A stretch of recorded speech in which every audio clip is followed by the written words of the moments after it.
Hello student, कैसे हैं आप सभी। मैं संजय कुमार हाजिर हूं आप सबके सामने आपका अपना स्टडी चैनल लेकर के स्टडी टिबलेट।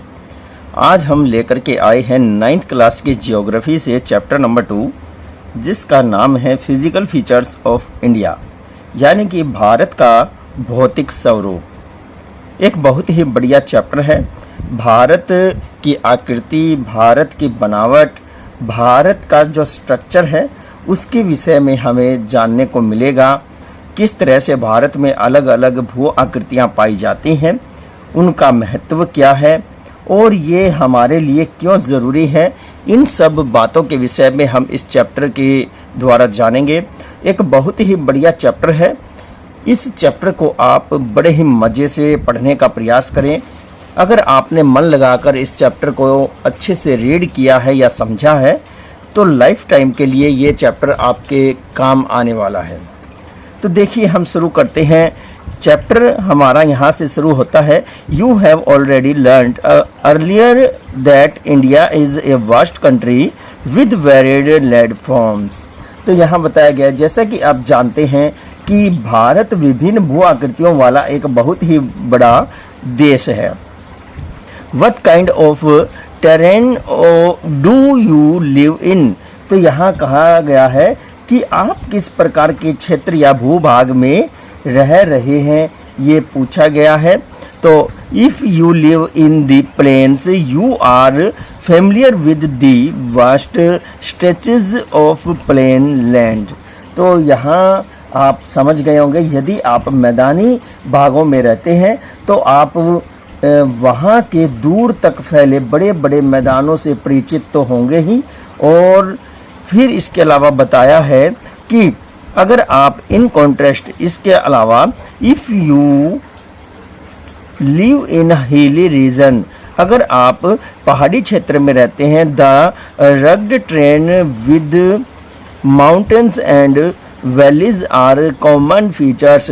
तो वहाँ पर आपको उगड़ खाबड़ भूभाग और पर्वतीय क्षेत्र तथा घाटियाँ देखने को मिलती हैं। इन फैक्ट, वास्तव में our country has practically all major physical features of the earth. तो बताया गया है कि वास्तव में हमारे देश में, यानी कि भारत में, विश्व की सभी तरह की जो भी बड़ी बड़ी भू आकृतियाँ हैं वो सब पाई जाती हैं। यानी कि जैसे हम बात करें mountains, plains, deserts, plateau and island. You must be wondering how these physical features have been formed.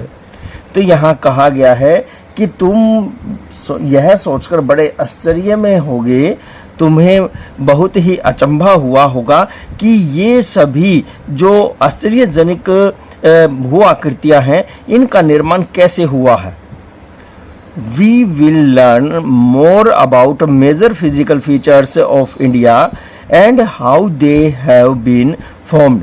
तो हम इसके विषय में और भी ज़्यादा गहराई से जानने का प्रयास करेंगे कि भारत में जो ये भौतिक स्वरूप है इसका निर्माण कैसे हुआ और इसका निर्माण कैसे होता है तथा कहाँ कहाँ पर ये पाई जाती हैं, इन सब के विषय में हम जानेंगे। We find different types of rocks. Some are very hard like marble, which has been used for making the Taj Mahal, and some are very soft like soapstone, which is used in making talcum powder. Bharat में विभिन्न प्रकार की शैलें पाई जाती हैं, जिनमें से कुछ संगमरमर की तरह कठोर होती हैं। इनका प्रयोग ताजमहल के निर्माण में हुआ है, और कुछ सैलखड़ी की तरह नरम होती हैं, जिनका प्रयोग टेल्कम पाउडर बनाने में किया जाता है। The colour of soil varies from one place to the other because soil is formed out of different types of rock. तो यहाँ कहा गया है कि क्षेत्र बदलने के साथ साथ, यानी कि अलग अलग क्षेत्रों में अलग अलग रंग की मिट्टियाँ पाई जाती हैं, क्योंकि यहाँ आप समझ सकते हैं कि हर क्षेत्र में अलग अलग प्रकार की चट्टानें पाई जाती हैं, इसलिए वहाँ की मिट्टी का रंग भी अलग ही तरह का होता है। Have you ever दो about the causes of these variation, तो यहाँ कहा गया है प्राय स्थान के साथ साथ ये मिट्टियों का रंग बदलता है। और क्या कभी आपने इन विविधताओं के कारणों के बारे में सोचा है? Most of these variation are caused due to differences in rocks formation. तो अधिकतर बात बताई गई है कि ये अधिकतर विविधताएं शैलों के निर्माण की विभिन्नता के कारण होती है। India is a large landmass formed during different geological periods which has influenced her relief. Bharat एक बड़ा भूभाग है, इसका निर्माण विभिन्न भूगर्भीय कालों के दौरान हुआ है और जिसने इसके विभिन्न आकृतिक लक्षणों ऊंचावचों को प्रभावित किया है। Besides geological formation, a number of processes such as weathering, भूगर्भीय निर्माणों के अलावा कई अन्य क्रियाओं जैसे कि वेदर, अपर्दन, अपक्षय तथा निक्षेपण के द्वारा ही वर्तमान ऊंचावचों का निर्माण और संशोधन हुआ है। तो बहुत ही अच्छे से बताया है। फिर देखिए यहाँ पर बताया है कि number of process such as weathering, erosion and deposition have created and modified the relief of its present form. तो इन सभी ने मिलकर के हमारे देश में जो पाई गए जाने वाली विभिन्न भू आकृतियां हैं उनके निर्माण में सार्थक भूमिका निभाई है। अर्थ scientist have attempted to explain the formation of physical feature with the help of some theories based on certain evidences। कुछ साक्ष्यों प्रमाणों पर आधारित सिद्धांतों की मदद से भूगर्भ शास्त्रियों ने इन भू आकृतियों के निर्माण की व्याख्या करने की कोशिश की है। One such plausible theory is the theory of plate tectonic। यहाँ पर बताया गया है इसी तरह एक सिद्धांत है प्लेट विवर्तन की का सिद्धांत। तो इसके अनुसार क्या है? According to this theory the crust upper part of the earth has been formed out of 7 major and some minor plates. इसी तरह से इस सिद्धांत के अनुसार पृथ्वी की ऊपरी परत पर 7 बड़ी बड़ी और अन्य कुछ छोटी छोटी प्लेटें मिलकर बनी हुई हैं, जिनके विषय में आप देख रहे हैं। यहाँ पर ये प्लेटें देखिए, ये प्लेटें हैं और ये किस तरह से इनके नाम रखे गए हैं, ये कुछ गतिविधियां करते हैं, इनके विषय में जानेंगे। अगर हम बात करें कन्वर्जिंग बाउंड्री, तो कन्वर्जिंग बाउंड्री क्या होती है? ये दोनों प्लेटें एक दूसरे के नज़दीक आती हैं और जब ये एक दूसरे के नज़दीक आती हैं तो कभी कभी ये टकरा जाती हैं और टकराने के बाद ये एक दूसरे के ऊपर चढ़ जाती है। फिर दूसरी तरफ है डाइवर्जेंट जो बाउंड्री बनाती हैं। डाइवर्जेंट यानी कि एक दूसरी दिशा में जाती है और एक उसके विपरीत दिशा में जाती है, बीच में जो स्थान बच जाता है वो एक बाउंड्री बनाता है, तो इसे डाइवर्जेंट बाउंड्री कहते हैं। फिर इसके बाद है ट्रांसफर बाउंड्री।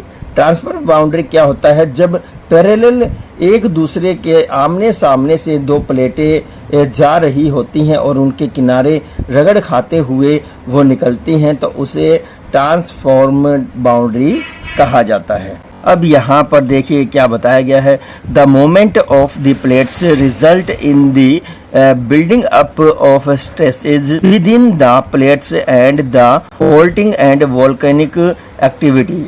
भूगर्भीय प्लेटों की हलचल के कारण महाद्वीपीय शैलों में दबाव उत्पन्न होता है। तो दबाव उत्पन्न होता है ये कहा है, इसके फलस्वरूप भ्रंशीकरण, वलन और ज्वालामुखी क्रियाएं होती हैं। Broadly these plates movements are classified into 3 types while some plates come towards each other and form convergent boundary। तो यहाँ पर आम तौर पर इन प्लेटों की गतियों को 3 श्रेणियों में बांटा गया है। कुछ प्लेटें एक दूसरे के नजदीक आती हैं तथा अभिसारित परिसीमा का निर्माण करती हैं।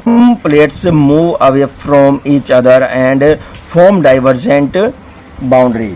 तो उसी तरह से बताया गया, इसी प्रकार कुछ प्लेटें एक दूसरे से दूर जाती हैं और अपसारित परिसीमा का निर्माण करती हैं। In the event of two plates coming together, they may either collide and crumble or an side one may side under the other। यहाँ पर बताया है कि जब दो प्लेट एक दूसरे के समीप आती हैं तब या तो वे टकराकर टूट जाती हैं या एक प्लेट फिसल कर दूसरी प्लेट के नीचे चली जाती है। At times they may also move horizontally past। तो यहाँ आप समझ गए होंगे कि कभी कभी ये एक दूसरे के साथ क्षैतिज दिशा में गति करके रूपांतरण की सीमा का निर्माण करती है। यहाँ आप देख सकते हैं वर्ल्ड मैप में इस तरह से प्लेटें शो की गई हैं। तो देखिए इंडो ऑस्ट्रेलियन जो प्लेट है वो यहाँ पर आपको देखने को मिल जाएगी। ये यहाँ इंडो ऑस्ट्रेलियन प्लेट है। इस पर ऑस्ट्रेलिया, इंडिया का काफी क्षेत्र और ये अरब क्षेत्र शामिल है। फिर इसके बाद हम देखते हैं यूरेशियन जो प्लेट है, काफी बड़ी प्लेट है यूरेशियन प्लेट। यहाँ पर आप देख सकते हैं ये यूरेशियन प्लेट है। इसके बाद अफ्रीकन प्लेट है, ये अफ्रीकन प्लेट है, इसकी बाउंड्री ये है। फिर यहाँ पर साउथ अमेरिकन जो प्लेट है वो दर्शाई गई है, ये आप देख सकते हैं। फिर यहाँ पर नॉर्थ अमेरिकन प्लेट है। फिर यहाँ आप देख सकते हैं ये जो यूरेशियन प्लेट का हिस्सा है और ये जो हिस्सा है ये आप देख सकते हैं पैसिफिक प्लेट जिसे हम जानते हैं, ये उसका हिस्सा है। बहुत ही अच्छे से यहाँ पर सभी प्लेट के विषय में समझाया है। अब देखते हैं each other and form transfer boundary. तो ये हम पहले ही पढ़ चुके हैं कि किस तरह से वो एक दूसरे से टकरा करके या तो टूट जाती हैं या नीचे की तरफ धंस जाती हैं।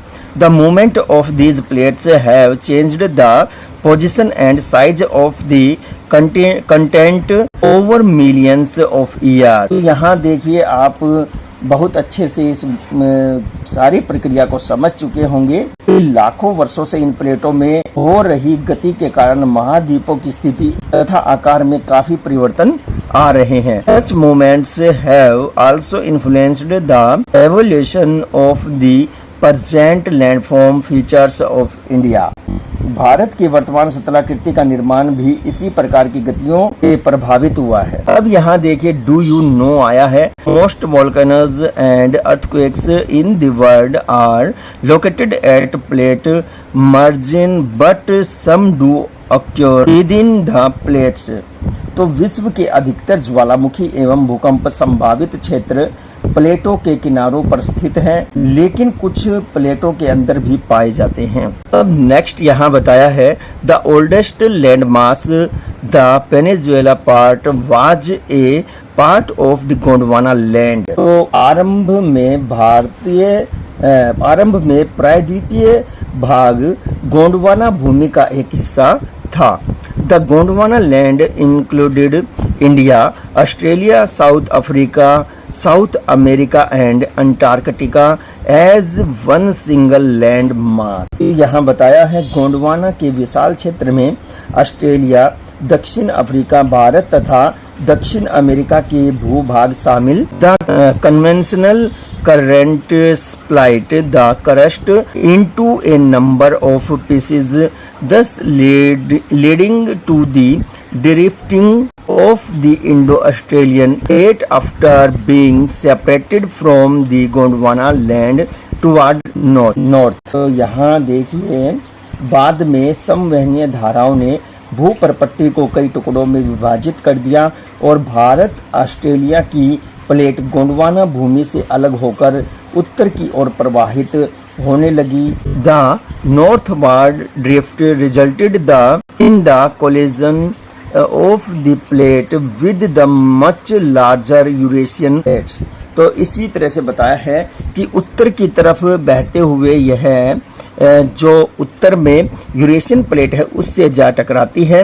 Due to this collision the sedimentary rocks which were accumulated in the geosyncline known as the Tethys were folded from the mountain system of Western Asia and Himalaya। परिणाम स्वरूप ये हुआ कि प्लेट अपने अधिक विशाल प्लेट यूरेशियन प्लेट से टकराई।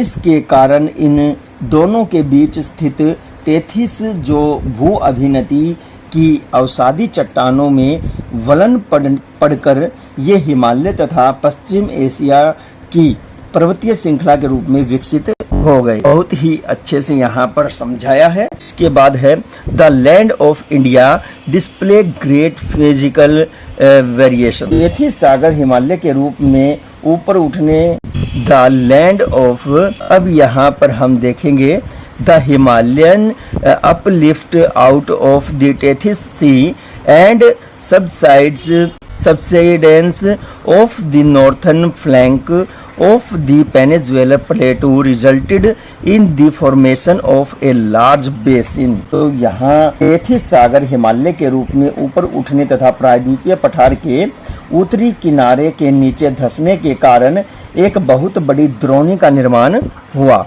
In due course of time, this depression gradually got filled with deposition of sediments by the rivers flowing from the mountains in the north and the peninsular plateau in the south। जो समय के साथ साथ उत्तर के पर्वतों एवं दक्षिण के प्रायद्वीपीय पठारों से निकलने वाली नदियों के अवसादी निक्षेपों द्वारा भर गया। A flat land of extensive alluvial deposits led to the formation of the northern plains of India। फलस्वरूप जलोढ़ निक्षेपों से निर्मित एक विशाल समतल भूभाग भारत के उत्तरी मैदान के रूप में विकसित हुआ। The land of India displays great physical variation।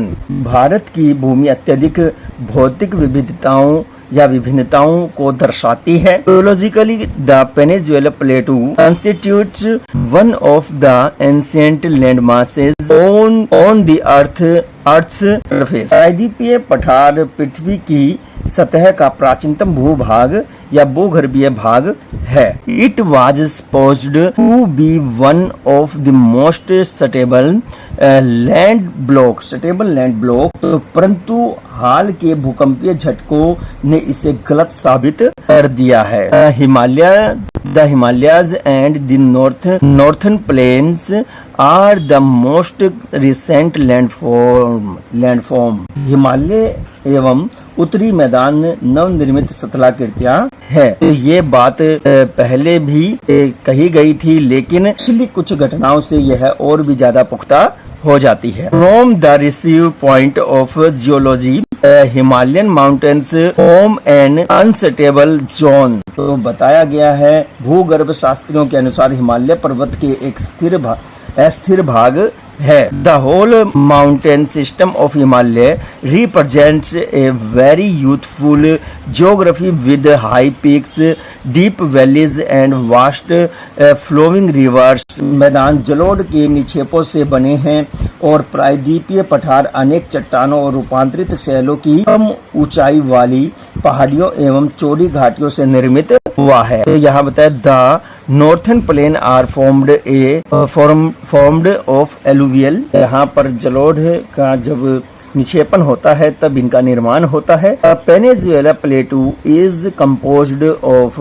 igneous and metamorphic rocks with gently rising hill and wide valleys। इसी तरह से हमें और भी बहुत सी छोटी छोटी घाटियां देखने को मिलती हैं और कम ऊंचाई वाली जो पहाड़ हैं, चोटियां हैं, वो देख सकते हैं। बहुत सी हमें जो आग्नेय चट्टानों से बनी हुई और उसी तरह से कायांतरित जो चट्टानों से बनी हुई जो चोटियां हैं उनको हम देख सकते हैं। तो ये बहुत से मिली जुली वो आकृतियों और जियोलॉजिकली घटनाओं का एक मिश्रण है। अब नेक्स्ट हम देखते हैं मेजर फिजिकल डिवीजन, मेजर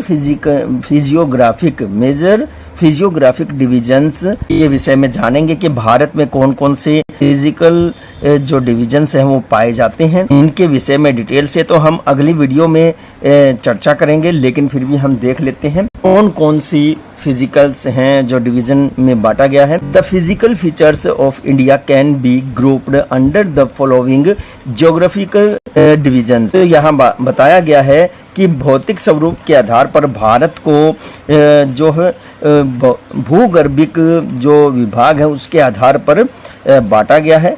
तो नंबर 1 है हिमालयन माउंटेन्स, इसमें हम हिमालय के पहाड़ों के विषय में जानेंगे। नंबर 2 है द नॉर्थर्न प्लेन, उत्तर भारत के मैदान के विषय में जानेंगे, किन नदियों के द्वारा ये मैदान का निर्माण होता है, इस मैदान की विशेषताएं क्या है, ये सब जानेंगे। नंबर 3 है द पेनिनसुलर प्लेटू, तो पेनिनसुलर प्लेटू ये भारत के किस साइड में है, इसका अपना ही एक महत्व है। इसमें कौन कौन सी खूबियां पाई जाती हैं, फसलें हैं, चट्टानें हैं, ये सब जानेंगे। नंबर 4 है द इंडियन डेजर्ट, तो इंडियन डेजर्ट के विषय में जानेंगे। तो भारत का एकमात्र डेजर्ट सबको पता है थार डेजर्ट है, जो कि भारत पाकिस्तान में फैला है। यह भारत के पश्चिम में अपनी दिशा बनाए हुए है। यह भारत के पश्चिम में पाकिस्तान तक फैला हुआ है। एक बहुत ही विविधताओं वाला देश है हमारा देश। नंबर 5 द कोस्टल प्लेन्स, जो तटीय मैदान है उनके विषय में जानेंगे। हमारे पास तटीय क्षेत्र भी काफ़ी मात्रा में है, बहुत ही महत्व रखता है। और नंबर 6 है द आइसलैंड, तो आइसलैंड के विषय में जानेंगे कि भारत के कौन कौन से द्वीप समूह हैं, उनके भारत के लिए क्या महत्व है, सभी के विषय में हम डिटेल से जानेंगे। तो डियर स्टूडेंट, हमारे इस चैप्टर नंबर 2 जो कि हम 9th क्लास की ज्योग्राफी से पढ़ रहे हैं, 9th क्लास की ज्योग्राफी से जो हम ये चैप्टर नंबर 2 सॉल्व कर रहे हैं, ये वीडियो का ये पार्ट नंबर 1, इसके बाद हम सेकंड में इसको कंप्लीट कर देंगे और फिर एक वीडियो हम कंप्लीट एक्सप्लेनेशन के साथ आपको प्रोवाइड। अगर आप लोगों को स्टडी 888 चैनल के द्वारा जो स्टडी मटेरियल दिया जा रहा है या जो पढ़ाने का तरीका है वो आपको पसंद आ रहा है, तो वीडियो को लाइक, कमेंट, शेयर जरूर करें और ज्यादा से ज्यादा स्टडी 888 चैनल के साथ जुड़ने का प्रयास करें। ज्यादा से ज्यादा स्टडी 888 चैनल के साथ जुड़ें ताकि आप लोगों की स्टडी और भी ज्यादा आसान हो। नमस्कार, जय हिंद।